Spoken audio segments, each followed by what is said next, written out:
Namaskar and welcome. Myself Dhruvika Kanabar from Sri A.K. Doshi Mahila College, Jamnagar, presenting the lecture of Business Management or Production Management. આપણે production management ઉત્પાદન સંચાલન વિશે વાત કરી અને ત્યારબાદ આપણે પ્રોડક્ટિવિટી એટલે કે ઉત્પાદકતા વિશે ચર્ચા કરી રહ્યા હતા. આ સેશનમાં આપણે રેમેડીઝ ટુ ઇન્ક્રીઝ પ્રોડક્ટિવિટી એના વિશે વાત કરવી છે. ઉત્પાદકતા વધારવાના ઉપાયો. ઉત્પાદકતા શું છે, શા માટે વધારવી જરૂરી છે, એ બધી વાત આપણે કરી. કયા કયા ફેક્ટર્સ અફેક્ટ કરે છે પ્રોડક્ટિવિટીની, ઉત્પાદકતાને કયા કયા પરિબળો અસર કરે છે એની પણ વાત કરી. તો હવે આપણે એ ડિસ્કશન કરવું છે કે કયા ઉપાયો અપનાવી અને આ ઉત્પાદકતામાં વધારો કરી શકાય કે જેથી બિઝનેસ યુનિટનું વેચાણ પણ વધી શકે, નફાકારકતા પણ વધી શકે અને ધંધાનો વિકાસ અને વિસ્તાર થઈ શકે. તો જે ઉત્પાદકતા છે એ વિવિધ પરિબળોનું પરિણામ છે. જુદા જુદા પરિબળો કે ઘટકોની ઉત્પાદકતા સુધારવા માટે રચનાત્મક સૂચનો ધ્યાનમાં લેવાય તો ચોક્કસ પરિબળોની ઉત્પાદકતા જે છે એ વધારી શકાય. આ માટે વિવિધ સૂચનો કે ઉપાયોની આપણે વાત કરીએ તો અલગ અલગ વ્યૂ પોઈન્ટથી ઉપાયો છે, અલગ અલગ ફેક્ટર્સ જે છે જે અફેક્ટ કરે છે એને ધ્યાનમાં રાખીને ઉપાયો શોધવામાં આવેલા છે. અહીંયા એક વસ્તુ તમે નોટિસ કરી શકશો કે જે આપણે ફેક્ટર્સની વાત કરી હતી એમાં અમુક ફેક્ટર્સ એવા છે કે which are out of control of the business unit, જે ધંધાકીય એકમના અંકુશની બહાર છે. તો એવા પરિબળોની આપણે અહીંયા ડિસ્કશન નથી કરતા because they are already out of control, so આપણે એના ઉપર કંઈ કરી શકીએ નહીં. But those factors which are under the control of business unit, એવા પરિબળો કે જે ધંધાકીય એકમના અંકુશમાં છે, એવા પરિબળોને આપણે એના ઉપર કંઈક પ્રયત્ન કરી અને એમાં કંઈક ફેરફાર કરીને કે ઇમ્પ્રુવમેન્ટ કરીને સુધારા વધારા કરી અને આપણે ઉત્પાદકતા વધારી શકીએ. તો આપણે માત્ર એવા જ પરિબળોની વાત કરશું. એટલે અલ્ટિમેટલી જુઓ અહીંયા તમે તો બિઝનેસ યુનિટના ઇન્ટરનલ ફેક્ટર્સ અહીંયા આવે છે, બિઝનેસ યુનિટના આંતરિક પરિબળોની અહીંયા વાત આવે છે. તો એ કયા કયા પરિબળો છે એ આપણે અલગ અલગ વ્યૂ પોઈન્ટથી જોઈએ. તો ફર્સ્ટ, કારખાના સ્થળ અને ડિઝાઇનની દ્રષ્ટિએ, from the view point of location of unit and design. જે લોકેશન છે એની પહેલાં વાત કરીએ તો કારખાનાનું સ્થળનો શું રોલ હોય કોઈ બિઝનેસ યુનિટમાં, એની પહેલાં પણ આપણે એક બીજી વાત કરીએ. સપોઝ તમારે ઘર લેવું છે, તો તમે ઘર લેવા માટે કયા કયા પરિબળોને ધ્યાનમાં લેશો? તો પહેલાં તો આપણા દિમાગમાં અમુક ઘર કેવું કેવડું જોઈએ છે, કયા ટાઈપનું ટેનામેન્ટ ફ્લેટ, એ બધી વાત આપણા દિમાગમાં આવશે. પછી એ વાત આવી ગયા પછી એક અગત્યની વાત આવશે કે કયા એરિયામાં લેવું. તો એ જે આપણે એરિયા સિલેક્ટ કરશું, જે લોકેશન આપણે સિલેક્ટ કરશું આપણા ઘર લેવા માટે, એ એરિયાને સિલેક્ટ કરતી વખતે આપણે કઈ બાબતોને ધ્યાનમાં રાખશું? તો એ વખતે આપણે એરિયા સારો છે એ વસ્તુ જોશું, કલ્ચર્ડ પીપલ છે, આપણે મેચ થઈ શકીએ એવા લોકો છે. ત્યારબાદ એરિયાની આસપાસના એરિયામાં બેઝિક ફેસિલિટીઝ જે આપણને જોઈએ એ છે કે નહીં. બેઝિક ફેસિલિટીઝ મીન્સ કે અમુક ગ્રોસરી શોપ, વેજીટેબલ્સ મળે છે કે નહીં, નજીકમાં કોઈ હોસ્પિટલ છે કે નહીં, સ્કૂલ છે કે નહીં, એજ્યુકેશન ફેસિલિટીઝ છે કે નહીં, એન્ટરટેનમેન્ટ ફેસિલિટીઝ છે કે નહીં, કોઈ ગાર્ડન હોય જ્યાં તમે એક્સરસાઇઝ કે વોક કરી શકો, જીમ હોય. તો આવા પ્રકારની જે આપણે જીવનમાં ડેઇલી બેઝિસ ઉપર જે પ્રકારની આપણી જરૂરિયાતો હોય એ જરૂરિયાતો આપણી નજીકમાં સેટિસ્ફાઈ થાય છે કે નહીં, આ બધા પરિબળોને આપણે ધ્યાનમાં લઈશું. કોઈ રિમોટ એરિયામાં, દૂર દરાજના એરિયામાં હશે કે જ્યાં કોઈ જ ફેસિલિટી નથી, તો આપણે અવોઇડ કરવાનો પ્રયત્ન કરશું. તો સેમ વે જે બિઝનેસ યુનિટ છે એનું જે કારખાનું હોય, એનો જે પ્લાન્ટ હોય, એ પણ સિલેક્ટ કરતી વખતે અમુક પરિબળોને ધ્યાનમાં લેવા પડે.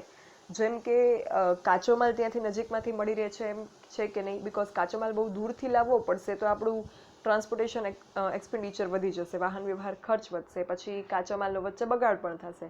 તો કાચો માલ નજીકથી મળી રહે એ બહુ જ અગત્યની વાત છે. પછી જે તૈયાર માલ છે, તૈયાર માલને માર્કેટ સુધી પહોંચાડવા માટે આપણું કારખાનાનું અને માર્કેટનું અંતર કેટલું છે એ પણ બહુ દૂર હોય, તો એ પણ જે છે એ પ્રોબ્લેમ ઊભો કરી શકે. તો અહીંયા દૂરની આપણે વાત કરીએ છીએ એટલે અમુક કિલોમીટર્સની વાત નથી કરતા. અહીંયા એમની વચ્ચે રાજ્યોનો, શહેરનો, ગામનો, રાજ્યનો એટલો ડિફરન્સ હોઈ શકે, ગેપ કે જે અંતર છે એ હોઈ શકે, એ વાત કરીએ છીએ બિકોઝ આપણે બિઝનેસ યુનિટની વાત કરીએ છીએ. તો કાચા માલ અને તૈયાર માલની ખરીદી અને વિતરણનો જે વાહન વ્યવહાર ખર્ચ છે એ મિનિમમ આવે એ પ્રકારે આપણે સ્થળની પસંદગી કરીશું. પછી ડિઝાઇન વિન્યાસની કારખાનાના વાત કરીએ. કારખાના વિન્યાસ એટલે પ્લાન્ટ લેઆઉટ.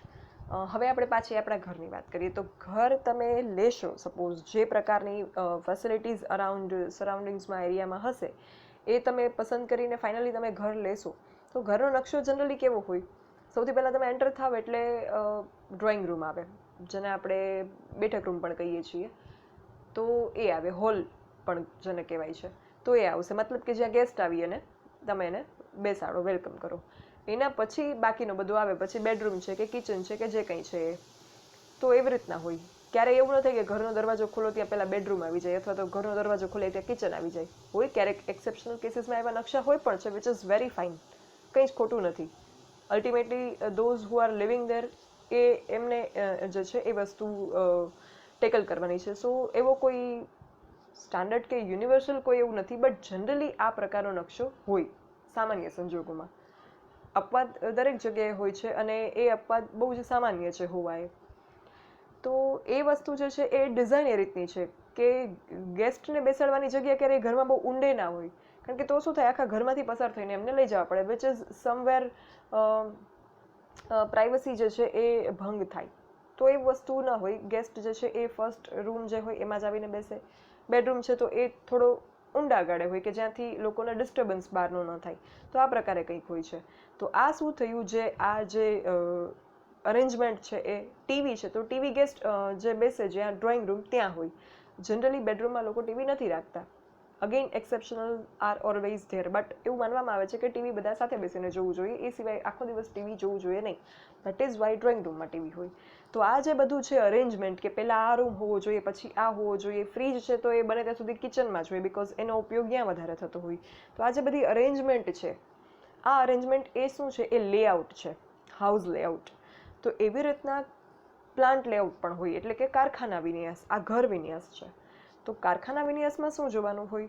ત્યાં એ જોવાનું હોય કે વિવિધ પ્રક્રિયાઓ અને ઉત્પાદક વિભાગો વચ્ચે સંકલન જળવાય. પ્રોડક્શન પ્રોસેસ અલગ અલગ પ્રકારની હોય. એક જગ્યાએ જે છે એ પ્રોડક્શન પ્રોસેસ થોડી થતી હોય, આગળ પછીની પ્રોસેસ થતી હોય. તો સપોઝ કોઈ વ્હીકલ છે તો એક જગ્યાએ એની મશીનરીઝ બનતી હોય, એક જગ્યાએ એની બોડી બનતી હોય, એક જગ્યાએ બોડી પેઇન્ટ થતી હોય, એક જગ્યાએ મશીનરીને એસેમ્બલ કરવામાં આવતી હોય ને બોડીની સાથે એક જગ્યાએનો ટેસ્ટ લેવાતો હોય. તો આ જે પ્રક્રિયાઓ છે એના સિક્વન્સ એ રીતના હોવા જોઈએ. એ એટલું એવું ના હોવું જોઈએ કે એ જે છે, આપણે કેવી રીતે ઘરની બહાર નીકળીએ તો સપોઝ આપણે 3-4 કામ લઈને નીકળ્યા હોઈએ તો આપણે શું ગણતરી કરશું કે પહેલાં અહીંયા જશું પછી અહીંયા, એટલે આપણું બને એટલો આપણો જે ટ્રાવેલિંગ ટાઈમ છે અને ટ્રાવેલિંગ ડિસ્ટન્સ છે એને આપણે મિનિમાઇઝ કરવાનો પ્રયત્ન કરશું. પછી બીજી વસ્તુ કે કોઈ બહુ ભારી વસ્તુ આપણે બહારથી લઈ આવવાની હોય, વજનદાર, તો આપણે એવો પ્રયત્ન કરશું કે છેલ્લું કામ એ રાખીએ, જેથી આપણે એ વજનદાર વસ્તુ લઈને માર્કેટમાં બીજે ઘૂમવું ના પડે. તો એ પણ એક પ્રકારનું આપણું ટ્રાવેલિંગ લેઆઉટ થયું કે વિન્યાસ થયું. તો એવી રીતના જે પ્રક્રિયાઓ છે, ઉત્પાદક વિભાગો છે, એમની વચ્ચે સંકલન થાય, સાધનોની હેરફેર ઓછી ખર્ચાળ બને, બગાડ ઓછો થાય, એ પ્રકારના વિન્યાસની રચના કરવી, એનો પણ અહીંયા સમાવેશ થાય છે ઉત્પાદકતા વધારવાના ઉપાયમાં. અને એ સિવાય ડિઝાઇનની રીતે તો વસ્તુની જે ડિઝાઇન છે એના અંગે સતત સંશોધન કરતું રહેવું, યોગ્ય પસંદગી કે વિકલ્પોની રચના કરવી કે જેથી વસ્તુની કોસ્ટ ઘટાડી શકાય. અમુક વખત તમે જોશો તો જે કોઈ પ્રોડક્ટ છે એની ડિઝાઇનિંગ છે એ થોડુંક વેરાયટી કટિંગ્સ એને આપેલા હશે. તો એ કટિંગ્સ આપેલા હોય તો એના શેપમાં જે છે એ એક યુનિકનેસ આવે એક તો, અને બીજું કે એ કટિંગ આપવાથી અમુક અંશે મટીરિયલ જે એમાં વપરાતું હોય એ પણ ઓછું વપરાય. તો અહીંયા બે ફાયદા થાય, એક તો યુનિક થાય છે પ્રોડક્ટ, અને બીજું કે મટીરિયલનો બચાવ થાય છે. તો ડિઝાઇનિંગમાં આ રીતના ફેરફાર કરવાથી આવું થઈ શકે. બીજી વસ્તુ, ઘણી વખત 2-in-1 પ્રોડક્ટ બનાવતા હોય છે તો એનાથી પણ શું થાય, કોસ્ટ કટિંગ થઈ શકે. તો આ બધી બાબતને ધ્યાનમાં લેવામાં આવે છે. પછી સેકન્ડ પોઈન્ટ, મજૂર ઉત્પાદકતાની દ્રષ્ટિએ લેબર પ્રોડક્ટિવિટી. તો કઈ રીતના આપણે માણસો પાસેથી એટલું કામ લઈ શકીએ કે જેથી એમની ઉત્પાદકતાને વધારી શકાય. તો અહીંયા આપણે હવે હ્યુમન બિંગ રિલેટેડ વાત કરશું. આગળમાં આપણે કારખાના રિલેટેડ વાત કરી. અહીંયા કાર્ય વિશ્લેષણ કરી શકાય, જોબ એનાલિસિસ. એમાં શું થાય કે કઈ વ્યક્તિ કયા પ્રકારનું કામ કરે છે અને કામની ગુણવત્તા કેવી છે એ બધી બાબતનું એનાલાઇઝ કરવામાં આવે, જેનાથી યોગ્ય વ્યક્તિને યોગ્ય સ્થાને મૂકી શકાય. Appropriate person on appropriate place, આ વસ્તુ થઈ શકે. પછી લાંબા ગાળાની કર્મચારી નીતિ, ભરતી, બઢતી, પસંદગી, તાલીમ, આ બધું વૈજ્ઞાનિક ઢબે જે છે એ ગોઠવી શકાય છે. સાયન્ટિફિક વેમાં આનું અરેન્જમેન્ટ થઈ શકે. સતત રીતે કર્મચારીની ક્ષમતાનું મૂલ્યાંકન કરી શકાય. એમ્પ્લોયી એફિશિયન્સી જે છે એનું મૂલ્યાંકન કરવાથી શું ફાયદો થાય કે એમનું એફિશિયન્સીનો પૂરતા પ્રમાણમાં ઉપયોગ થાય છે કે નહીં એ ખબર પડે, અને અગર ન થતો હોય તો આપણે એની સુધારણા માટે તાલીમ કાર્યક્રમ યોજી શકીએ, અને અગર થતો હોય તો આપણે એને મોટિવેટ કરી શકીએ એ જુસ્સાને ટકાવી રાખવા માટે.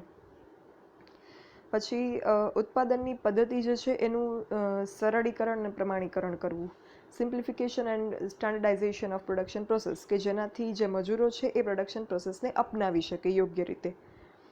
પછી જે વેતન નીતિ છે, salary and veggies policy, bonus યોજના છે, ઉત્તેજક વેતન પ્રથા છે કે જેનાથી એક્સ્ટ્રા પર્ક એન્ડ રિક્વિઝિટ્સ આપવામાં આવે છે કર્મચારીઓને, મજૂરોને એમના સારા કામના બદલામાં. આ બધાનો વ્યવસ્થિત રીતે ઉપયોગ કરવો. જે વ્યક્તિ સારું કામ કરે એમને વેતન કે બોનસ કે કંઈક એક્સ્ટ્રા બેનિફિટ આપવો કે જેથી બીજા પણ એનાથી ઇન્સ્પાયર થઈને એવું કરવા માટે પ્રેરાય. પછી સારી કામની પરિસ્થિતિ, વર્ક કન્ડિશન સારી હોય, જે લોકેશન હોય, ત્યાંની આબોહવા હોય કે ત્યાંની બીજી ફેસિલિટીઝ બેઝિક હોય એ એમને પૂરતા પ્રમાણમાં મળી રહે એવી વ્યવસ્થા કરવી. કામદાર કલ્યાણ યોજનાઓ જે છે એ પ્રોવાઈડ કરવી. કર્મચારીઓના કે મજૂરોના બાળકોને શિક્ષણ માટેની સુવિધાઓ આપવી, એમની સાથેના સારા સંબંધો બિઝનેસ યુનિટના મેનેજમેન્ટ બોડીના અને એના લીધે એક પોઝિટિવ એન્વાયરમેન્ટ ક્રિએટ થશે. કારણ કે એમ્પ્લોઈઝ આર લિવિંગ એલિમેન્ટ્સ, કર્મચારીઓ જીવંત માનવીઓ છે, એટલે એમને આપણે માત્ર પૈસાથી ન ખરીદી શકીએ. એમને જે છે એ આપણે બાકીની સુવિધાઓ પૂરી પાડી અને મોટિવેટ કરી શકીએ ઉત્પાદકતા વધારવા માટે.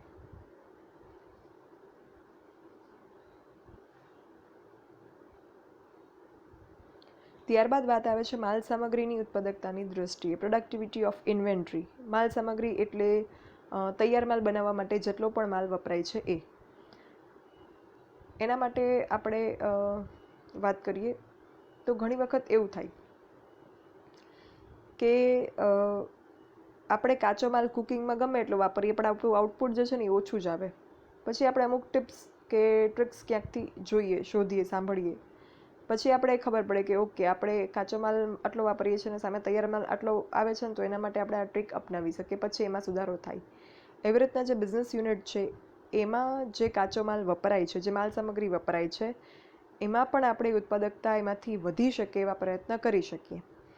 પહેલી વસ્તુ તો જે ખરીદ નીતિ અને વિધિ છે એને વૈજ્ઞાનિક ધોરણે ઘડવામાં આવે. કાચા માલની જે ખરીદી છે એ યોગ્ય કિંમતે, યોગ્ય જથ્થામાં, યોગ્ય ગુણવત્તામાં, યોગ્ય સમય અને યોગ્ય સ્થળેથી કરવામાં આવે. કાચો માલ તમને એક જગ્યાએ મોંઘો મળે, બીજી જગ્યાએ સસ્તો મળે, તો તમારે એ જોવાનું રહે કે સસ્તો છે એની ગુણવત્તા સારી છે. સારી હોય તો તમે ત્યાંથી ખરીદી શકો. યોગ્ય સમયે કરવામાં આવે. કાચો માલ જરૂરથી બહુ વહેલા લઈ લેવામાં આવે તો એ આઉટ ઓફ ટ્રેન્ડ થઈ જવાની શક્યતા છે, એ આઉટ ઓફ ડેટ થઈ જવાની શક્યતા છે, બગડી જવાની શક્યતા છે. તો સમય પણ બહુ અગત્યનો છે. જથ્થો પણ અગત્યનો છે. તમે જરૂરથી વધારે જથ્થો લઈ લો તો તમારું કેપિટલ એમાં બ્લોક થઈ જશે. જરૂરથી ઓછો જથ્થો લેશો તો તમારી ઉત્પાદન પ્રક્રિયા અવરોધાશે. મતલબ કે આઈડિયલ જે ક્વોન્ટિટી હોય, આદર્શ માપ હોય એટલો જ જથ્થો લેવો. ત્યારબાદ માલ સામગ્રીના જથ્થાઓની જાળવણી દ્વારા ઉત્પાદન સાતત્ય જળવાય કે વિક્ષેપ ન પડે તે જુઓ.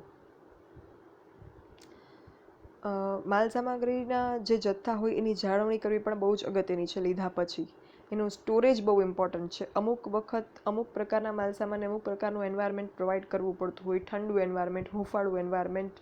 એની સ્ટોરેજ જે છે એ ઇવાપોરેટ ઘણી વખત થઈ જાય એવો પ્રકારનો માલ હોય તો બાષ્પીભવન થઈ જાય, લીક થાય લિક્વિડ હોય તો આ બધું ન થાય એના માટે એની જાળવણી બહુ અગત્યની છે. અને એ જાળવણી યોગ્ય થાય તો જ ઉત્પાદન પ્રક્રિયા જે છે એમાં સાતત્ય જળવાય અને વિક્ષેપ ના પડે અને જે નુકસાન છે એ પણ બચાવી શકાય. પછી સ્ટોર અંકુશની જે રીતો છે એના માટે સતત ગણતરીની પદ્ધતિ, એબીસી એનાલિસિસ મેથડ, આંતરિક અંકુશ, આ બધી મેથડનો ઉપયોગ કરી શકાય. મતલબ કે કાચા માલને જે છે એના અંકુશ માટે, એનો બગાડ ન થાય એના માટેની આ પદ્ધતિઓ છે. ત્યારબાદ બગાડનું પ્રમાણ જે છે એ ઘટે એવા પ્રયત્ન કરવા જોઈએ. અમુક સામાન્ય બગાડ ચલાવી શકાય પણ અસામાન્ય બગાડ ન થવો જોઈએ બિઝનેસ યુનિટમાં, એવા પ્રયત્ન કરવા જોઈએ. ત્યારબાદ જે માલ સામગ્રીની અવેજીની જે છે સતત તપાસ દ્વારા વસ્તુની ગુણવત્તા સુધરે અને પડતર નીચી જાય એવા પ્રયત્ન કરવા જોઈએ. અત્યારે આપણે જે માલ સામગ્રી વાપરીએ છીએ એ બરાબર છે કે આપણે કોઈ બીજી માલ સામગ્રી વાપરવાની જરૂર છે કે જેનાથી વસ્તુની ગુણવત્તા પણ સુધરી શકે અને કોસ્ટ પણ નીચી આવી શકે, એ આપણે સતત સ્ટડીઝ કરતું રહેવું જોઈએ. તો આ વસ્તુ પણ બહુ અગત્યની છે. તો આ થઈ માલ સામગ્રીની ઉત્પાદકતાની દૃષ્ટિએ. ત્યારબાદ યંત્રોની ઉત્પાદકતાની દૃષ્ટિએ યંત્ર પણ બહુ એક અગત્યનું સાધન છે ઉત્પાદન કરવામાં. તો પ્લાન્ટ અને યંત્ર પૂરા સમય માટે કામ કરે એની નોંધ રાખવી જોઈએ. પ્લાન્ટ અને યંત્ર જે છે એ વચ્ચે બગડી ન જાય કે અટકી ન જાય, એના માટે એમનું જે રિપેરિંગ કામ છે, મેન્ટેનન્સ વર્ક છે, એ બધું પ્રોપર થવું જોઈએ. સમારકામ, જાળવણી કામ, સુધારા વધારા માટે પૂરતી જોગવાઈ કરવી જોઈએ. એમાં કંઈ અપડેટ થતું હોય તો એ કરવું જોઈએ. એ અંગેની જાણકારી ધરાવતો કાર્યક્ષમ સ્ટાફ જે છે એ રાખવો જોઈએ. પ્લાન્ટ અને યંત્રોને સતત કાર્ય મળી રહે એ રીતે ઉત્પાદન આયોજન જે છે એ ગોઠવવું જોઈએ. ત્યારબાદ નાણાકીય રીતે ફિનાન્શિયલ વ્યૂ પોઈન્ટથી આપણે ઉત્પાદકતા કઈ રીતે વધારી શકીએ. સૌથી અગત્યનો પોઈન્ટ હંમેશા be it business unit or personal life, આપણે જે નાણાં ખર્ચીએ છીએ કોઈ પણ બાબતમાં એમાંથી આપણને મેક્સિમમ બેનિફિટ મળે એવા પ્રયત્ન કરતા હોઈએ.